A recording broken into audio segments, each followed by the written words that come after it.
Bienvenue à tous dans cette nouvelle Dailyops, ou Dailyception comme j'ai envie de l'appeler, parce que comme vous pouvez le voir, le vélo ne bouge pas. et donc c'est tout simplement moi sur mon home trainer. Mais comme j'avais pas spécialement envie de rouler comme ça, enfin c'est bien en regardant Stargate, c'est chouette et tout, mais c'est quand même pas la même chose. Donc je me suis replongée dans tous mes rushs des vacances à vélo en 2017, 2016, je ne sais plus, j'ai un trou de mémoire, c'est magnifique. Et du coup, voilà, j'ai mis ça sur le grand écran et j'ai roulé. Alors c'est quand même plus sympa de voir les images des vacances que de me voir moi à moitié devant l'écran en plus. Donc je vous inverse tout ça et je vous mets en grand le montage que j'ai fait et en petit ce que j'ai filmé avec la caméra, donc qui est la Dailyops en soi on va dire, mais qui est quand même vachement moins passionnante qu'une Dailyops quand je vais rouler dehors, quoi. Voilà. Je veux dire, dans mon garage, j'ai pas de gens qui me coupent la route, j'ai pas de feu rouge, je n'ai pas le vent de face, enfin... tous les inconvénients de dehors, je ne les ai pas, mais je n'ai pas les avantages non plus. Parce que après 3 jours sur le home trainer, je me suis quand même dit que ça manquait un petit peu. Justement, pas les gens qui coupent la route, soyons honnêtes, mais te dire voilà, je dois calculer, je dois jouer avec les feux pour essayer de pas les avoir rouges. Ah zut alors cette rafale de vent qui m'emmerde, enfin et des choses comme ça, mais finalement prendre l'air frais c'est pas du tout la même chose, évidemment. Vous me le dites d'office, on le sait, mais entre le savoir et l'expérimenter, il y a quand même un petit peu une différence, hein. Néanmoins, je suis très contente d'avoir ce home trainer parce que j'avais plus fait tourner mes jambes pendant 7 jours.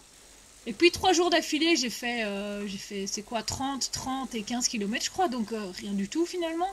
Et le 3e jour, j'ai dit, oui, ah ouais, quand même, enfin, ok, je roule beaucoup plus vite. Ma moyenne, c'est 35 de moyenne au lieu de 15, d'accord. Je roule à du 20 km/h de moyenne plus que... en temps normal, donc ça joue aussi. Je fais moins de kilomètres, mais je roule beaucoup plus vite. Mais j'étais quand même vachement bien contente au bout de 3 jours de dire allez, là je le sens un petit peu, quoi. Et l'avantage aussi, c'est que je redors un petit peu mieux parce que ça c'est un truc que je m'y attendais, mais pas aussi vite. C'est que je suis plus fatiguée comme quand je suis fatiguée des journées de livraison, quand je suis fatiguée d'une journée où j'étais roulée 100 km. Et du coup, je dors moins bien, mes horaires sont complètement décalés, c'est un peu la dèche, on va dire, et encore eux qui a pas grand chose à foutre, quoi. Mais du coup, le fait de faire tourner ne fût-ce que les jambes comme ça 1 heure super vite, ça faisait déjà une différence. Donc c'est aussi pour ça que je suis contente. Donc là, je vais vraiment au moins 1 heure par jour faire ça, et en me disant qu'au bout de 4-5 jours, ça ira mieux, quoi. Donc voilà. Alors pour un petit peu vous expliquer les images quand même, hein. Donc c'était le voyage de Dina Mobile.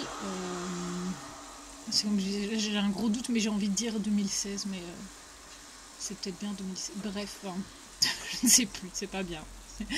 Surtout que j'ai eu les infos, mais bon, voilà. Et donc nous sommes partis aux Pays-Bas, toute la bande de joyeux lurons. Donc départ de Bruxelles pour aller vers Tilburg d'abord.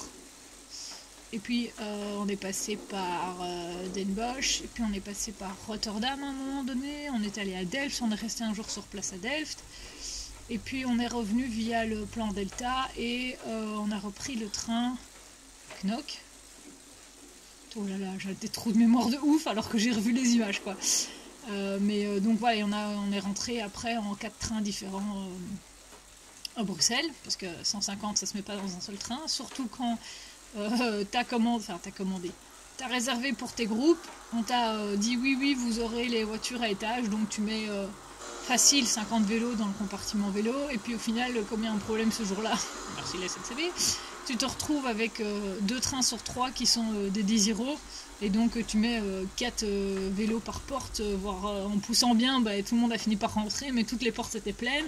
Et en plus de ça, les 2 premiers trains ont un changement à faire à Gand-Saint-Pierre, et c'était pas les directs, quoi. Donc moi j'étais dans le dernier train, j'étais bien contente, ça s'est super bien passé, mais les deux premiers embarquements c'était un peu chaud patate, et les responsables étaient là genre non, enfin bon.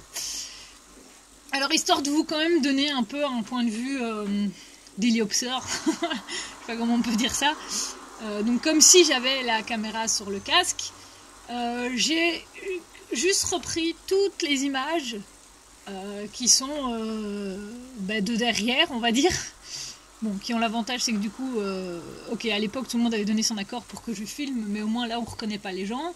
Et c'est comme si vous étiez à ma place, parce que là, c'est filmé avec ma caméra, donc pas une GoPro, à la main. C'est pour ça que parfois, c'est pas très stable et que ça bouge. Mais en même temps, la caméra, du coup, est à hauteur de mon torse.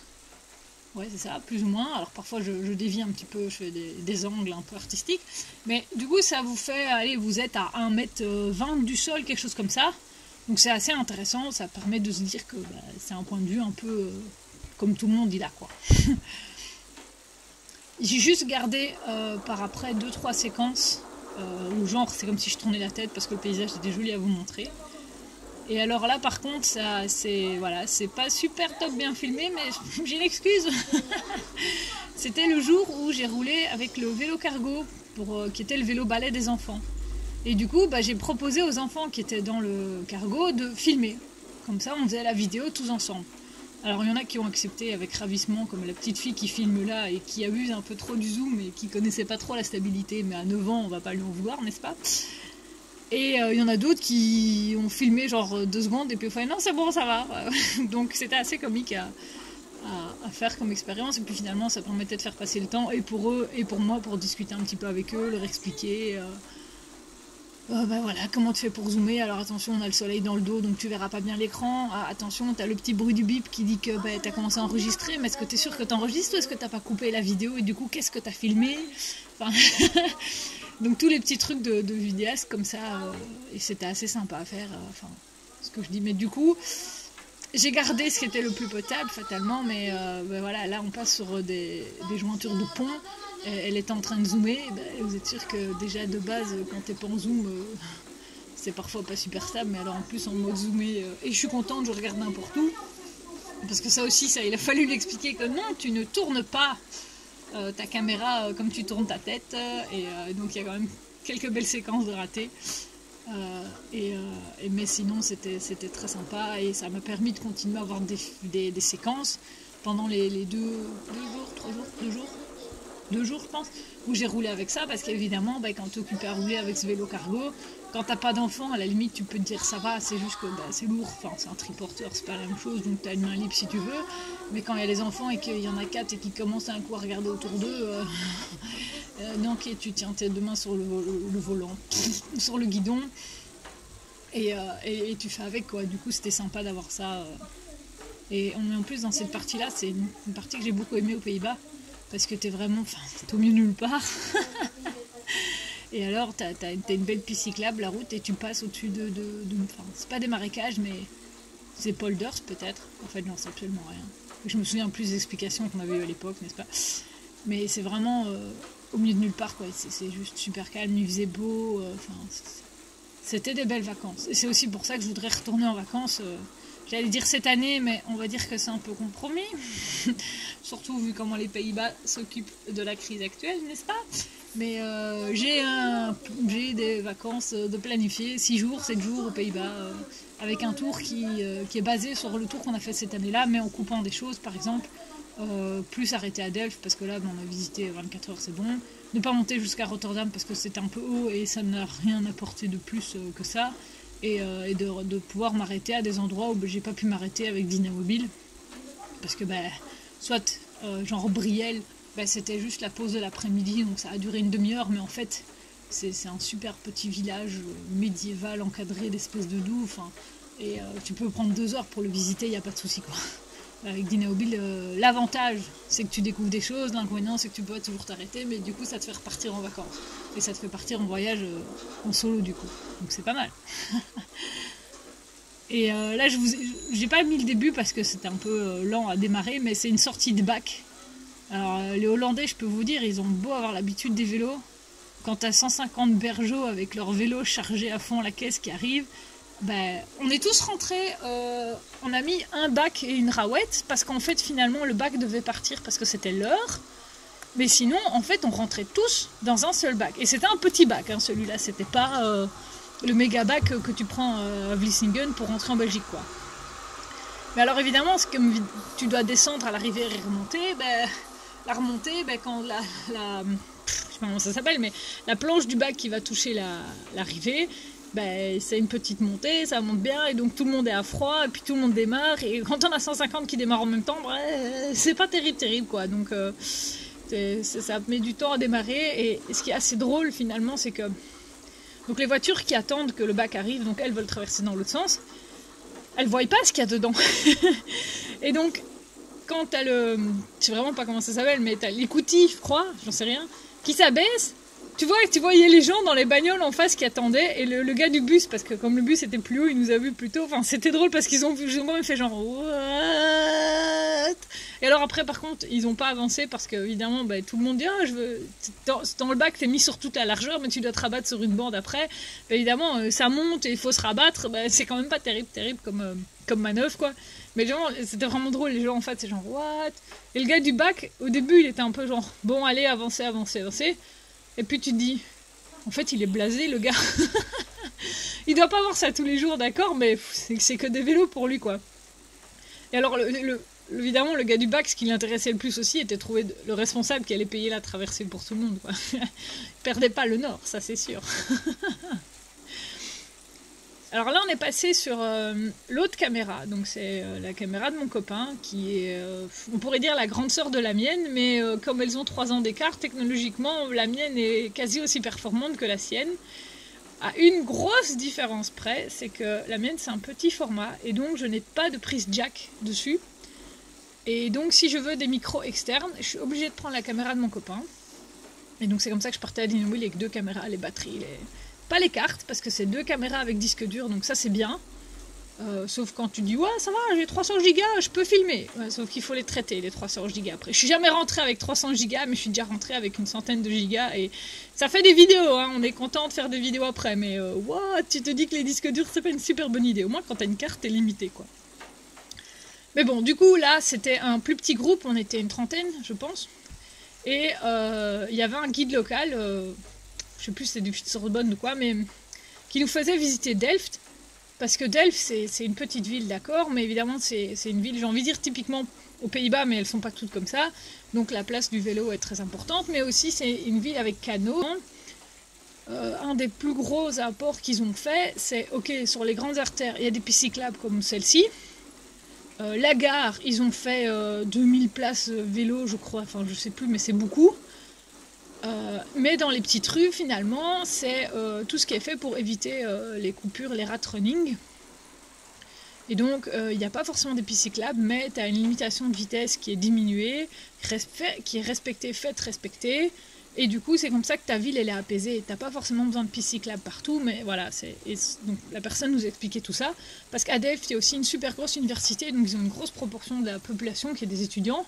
Et donc ils sont là tout au long de l'année, et puis évidemment pendant les vacances ils sont moins là, et du coup bah, ça fait une grosse différence, mais en même temps, à l'heure de pointe, l'entrée de l'UNIF, il y a des trafics de fous, et c'est juste des vélos quoi. Évidemment comme il y a plein de canaux en plus, tu dois un peu réfléchir à quel pont tu vas prendre pour traverser, tu traverses pas, tu te dis pas hop je tourne à droite quoi, faut être un petit peu, faut connaître quoi. Et si j'avais pris finalement, parce que je vous raconte plein de choses et j'oublie ce que je veux vous dire. Donc si j'avais pris la caméra de mon copain, c'était pour filmer correctement les explications du guide quand on était à l'arrêt. Donc j'avais monté mon micro Rode sur la caméra et ça a très bien fonctionné. À l'arrêt, j'ai pu capter le son du guide sans devoir lui mettre un micro cravate et sans avoir juste le micro de la caméra. Donc c'était nickel, ça a fonctionné comme je voulais. Sauf que bah du coup, évidemment, pendant qu'on roule, ça a super bien capté le vent. Et donc c'est pour ça que là par contre, les images sont sympas et tout. Mais la qualité sonore pendant qu'on roule est pas terrible. Alors, ici c'est un montage un peu différent, mais le montage d'origine, je l'avais fait en mode vlog, du coup il y avait ma voix par-dessus, il y avait des explications ou de la musique, donc finalement c'était pas dramatique, mais c'est en réutilisant ici les séquences que je me suis dit, tiens, effectivement, à l'époque je me suis dit, ouais c'est pas grave, et ben, c'est pas que c'est ennuyant, mais du coup c'est quand même pas la même chose, on entend moins bien les oiseaux, les gens qui papotent, les choses comme ça quoi. Donc, 2 caméras, 2 façons de travailler différentes, et du coup 2 montages, mais bon là je suis 3 ou 4 ans après, donc vous m'auriez dit que j'allais réutiliser des images pour faire une vidéo pour rouler sur place, j'aurais quand même passablement bien rigolé, et au final, ben, c'est ce que j'ai fait, n'est-ce pas? Donc voilà, ne jamais dire jamais, Ça c'est un truc. Hein. Et donc là, on est presque à la fin des images de Delft. Alors je vous ai pas mis les noms des villes comme je fais d'habitude sur une Déliops parce que il y en a, je me souviens plus. Je peux vous dire l'arrivée de Tilburg, là, à Delft. Alors, il y a des choses que je reconnais, mais comme évidemment, là je sais que c'est le matin où on quittait Delft. Mais incapable de vous dire sur quelle commune c'est et tout. Donc c'est une Déliops avec un peu moins d'infos, on va dire, que d'habitude.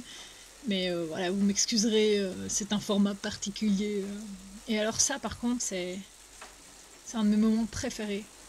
T'avances, t'as une piste cyclable pendant des kilomètres. Et puis t'arrives là, et de loin, tu te dis, mais où je vais? Je vais dans l'eau ou quoi? Enfin, c'est pas possible, quoi. Et j'ai fait une super photo qui me sert de fond d'écran aussi. On sait pas où on va, mais on y va, quoi. Voilà, j'ai adoré ça. Et alors ça, j'ai gardé la séquence un peu mal de mer, entre guillemets. C'est tout simplement quand tu filmes de la main droite et que t'as pas changé tes vitesses pour monter le petit pont qui est trop mignon. Et tu vas vite changer tes vitesses avec la caméra en main et du coup ça te donne des images un peu genre qu'est-ce qui se passe? La Terre tourne ou on s'est cassé la gueule? Et du coup c'est là que tu vois l'intérêt d'une caméra sport, donc GoPro et autres, montée sur un casque, sur un harnais où t'as les mains libres. Et du coup, c'est à vite de devoir couper tes séquences parce que tu dois changer de vitesse, quoi. Bon, après, évidemment, c'est pas du tout le même type de caméra, de ce que tu filmes. Enfin là, par exemple, je vois tout à fait ce que je filme puisque ma caméra a un écran déporté. Et donc, c'est très facile de corriger ton angle, de corriger ton plan horizontal, des choses comme ça, parce que tu vois ton écran, même quand il y a du soleil dedans. Que la GoPro, à part si à partir de la 4, il y avait des écrans intégrés d'office dessus, mais avant... la Hero 1, donc la Hero tout court, si t'avais pas l'écran à mettre en plus, tu voyais pas ce que tu filmais, quoi. Et donc bien sûr, avec les GoPro, tu prends l'habitude de dire voilà, je sais grosso modo que l'angle c'est ça, mais t'as par exemple pas moyen de zoomer. Et donc il y a des moments où moi j'ai déjà filmé des choses avec la GoPro, je me suis dit mais je sais pas me rapprocher parce que l'objet est loin et en face, par exemple quand j'ai filmé des trucs au canal, c'était en face, je sais pas me rapprocher, quoi. Que ici avec le zoom c'est assez facile, tu zoomes, tu dézoomes, tu vas. Voilà, donc c'est faire le montage après avoir fait tout ce que j'ai fait avec les GoPro et tout ça, ça m'a aussi un peu permis de remettre en perspective le fait de est-ce que tu prends une caméra sport, est-ce que tu prends une vraie caméra, enfin en sachant qu'il y a vraie caméra et vraie caméra, on va dire, parce que là c'est une petite caméra Sony, c'est une Handycam. Donc c'est la gamme que tu arrives à attraper vite en main et des choses comme ça. Alors évidemment les petites caméras maintenant avec le temps elles se sont améliorées parce que la mienne a déjà 9 ans, ou 9 ans et demi, quelque chose comme ça maintenant. Et quand je compare avec au niveau gamme de prix, pour une caméra de maintenant qui a le même prix que la mienne il y a 9 ans, c'est plus du tout la même technologie. T'as des trucs qui c'est super balèze et t'as limite presque double objectif et des choses comme ça, alors qu'à l'époque tu disais ouais je veux une plus grosse, c'est comme celle de mon copain, t'allais taper dans les 1500 € facile, quoi. Mais non, pour 1500 balles t'as une caméra semi-professionnelle qui est adaptée pour des pas professionnels, quoi. Du coup j'adore ma petite caméra, il n'y a pas photo, mais vraiment si vous voulez filmer des choses un peu mieux que juste la GoPro, et alors je dis juste la GoPro, mais une GoPro Hero 7, mais non, une Hero 8, il n'y a pas à rougir, quoi. Déjà, vous avez un stabilisateur intégré qui fonctionne très bien. Et alors, ça gère beaucoup mieux tes luminosités le soir, tes basses lumières, des choses comme ça. Donc, avec l'écran dessus, en plus, j'ai envie de dire que si vous partez en vacances, il y a limite plus besoin de vous emmerder à avoir une vraie caméra parce qu'évidemment, elle prend un peu plus de place.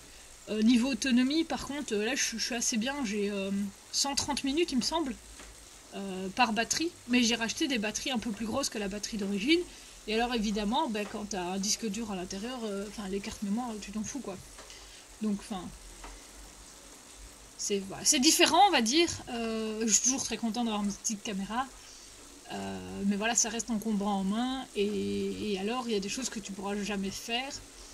Chaque fois que j'essaye de filmer des choses à ras du sol et des choses comme ça, je me finis toujours par manquer de me casser la gueule parce que justement la caméra est plus grosse. Du coup j'ai un peu peur de la faire tomber aussi.